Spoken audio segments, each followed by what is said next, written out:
bus, and Richard Tice did not hypnotise me on his last visit to town. While the job market is rough, I have not yet reached the lows of grappling for a CCHQ diversity hire, nor am I yet Farage's lackey, though they'd be lucky to have me. No, I find myself begrudgingly in a somewhat hostile environment behind enemy lines to highlight the increasing possibility that reform will usurp the Conservatives.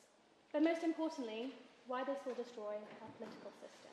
But first I'm going to engage in a little bit of rebuttal. The opposition bring to us this idea that experience is key to the voter. We argue on our side of the House instead that experience is not essential to appeal to these voters. Voters inherently are attracted to these anti-elites, to these ideas that, okay, politicians are all talking rubbish, this idea that politicians aren't for us, this idea that institutions aren't for us. So figures like Farage appeal to them. We don't have to prove on our side of the House that Reform is a serious party to win this debate. We have to prove to you that the Conservatives are not doing their job properly and they're not holding on to their voters, and that is why Reform are going to win them over. Crucially, they highlight to you that their policies are similar. This is true, and this is dangerous. The reason why are these policies similar? Because the Conservative Party are continuing to buy into the Reform's narratives, and this shows the influence that Reform has on the Conservative Party. So let's get into my speech. Tonight I will highlight 3 key failings that threaten to turn our democratic values to dust. First, the rise of populism across Europe and the US. Second, the exacerbated influence Reform increasingly has on the Conservative Party. And third, the impact on left-behind voters alienated from mainstream politics.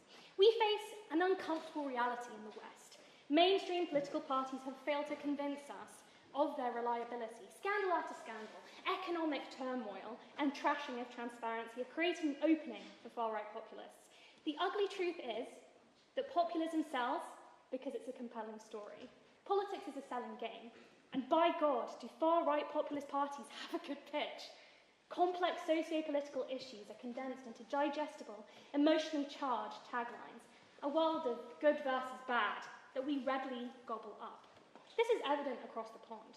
As Donald Trump sells us the American dream, alongside his Bibles, hats, Bitcoin, telling us what we want to hear, it's easy to be lulled into this compliance. Forget the prostitutes in the cupboard, alongside the filing cabinets of sexual assault and racial abuse.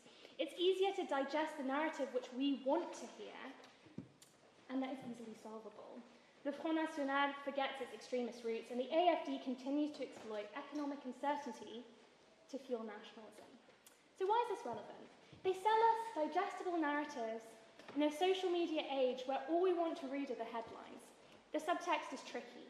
It's time-consuming. Let's be honest, it's boring. Populism is sexy, and it's coming for us all. The Conservatives must admit this new reality and adapt, lest it have its lunch eaten. This brings me to my second point. Even with only a handful of MPs, Reform is already reshaping the political culture in Britain. The Conservative Party has allowed itself to be dragged into the very culture war that has paralysed American politics, sacrificing long-term stability for short-term political gains. They've taken debate time and time again, taking it out of Reform communiques, taking notes out of Farage's book. Watch out, Kenny, for the incoming milkshakes. The strings holding the party together are getting snipped. Alongside it, our trust in parliamentary institutions. As Reform takes legs up the ladder in the political space, we spend less time talking about issues that matter cross-politically. Airtime, mental space, PMQs, clogged with chatter about Reform's polling numbers, Reform's emphasis on immigration, Reform's image. We forget they're a small party, we forget they only have a few MPs, and we forget we can trace their political ideology all the way back to the BNP. For those who need a reminder in the audience, a party that endorsed beating up political adversaries on the street. The Conservatives are giving their party platform away, slowly but surely. As they buy into far-right narratives, these positions are increasingly legitimised, acceptable. For example, electing a candidate like Kenny Badenoch. It is clear that without Reform's influence, it would not be acceptable to attack women's maternity rights in the same way, preach anti-feminist rhetoric, and decry the Equalities Act. The candidate choices for the Conservative Party reflect Reform's influence. They reflect the way these narratives have infested the British political sphere. Is the Conservative Party's primary objective to grasp at relevance or steward the legacy of democracy? Make up your mind and make it up quickly, because reform will soon make that decision for all of us. The Tories have to pivot tactics, re-embrace their paternalistic values, cling on to real belief and sell it, as opposed to adopting whatever they think people want from reform and repackaging it. It works for reform because they are disruptors.